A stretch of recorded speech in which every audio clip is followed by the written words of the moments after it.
সাত বছর আগে যার হাতে প্রাণ গিয়েছিল স্ত্রীর, এবারও সেই যুবকই শ্বাসরোধ করে হত্যা করলেন নতুন প্রেমিকাকে।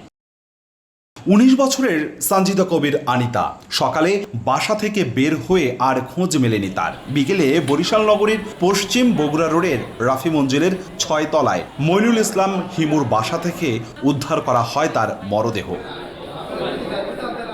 2 বছর ধরে আনিতা আর হিমুর মাঝে প্রেমের সম্পর্ক ছিল বলে প্রাথমিকভাবে জানা যায়। তবে হিমুর হিংস্র স্বভাব আর 7 বছর আগে স্ত্রীকে হত্যার বিষয়টি জেনে যায় এই আনিতা।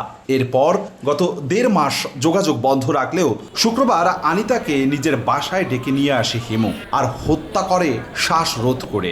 এলাকার লোকজন এসে বলে কি দরজা খুলেন, দরজা খুলেন, দরজা খুলে আপনারা বের হন। কি হয়েছে কি সেজন্য বললো যে এরকম আপনার পাশের রুমে মার্ডার হয়েছে, আপনারা দেখেন না, এটা কেমন কথা? আমি কীভাবে দেখবো? আমি থাকি মেয়ে নিয়ে, আমরা সবসময় এই দরজা দেওয়াই থাকে, আমাদের দরজা খোলা থাকে না। আমি মেয়ের বাসায় গেছিলাম, আইসা দেখি এই অবস্থা। তারপরে আমি আর কি ওর সাথে লোকজন আছে না আমার ছেলের, ওকে বলছি আর আমার মেয়েরে বলছি, তারপর তো সবাই আসছে। সে একবার মার্ডার করে এত বছর বাইরে ফ্রিলি ঘুরছে এবং সে আরেকটা মার্ডার করছে এবং সেই মেয়েটা আমার আপন বোন।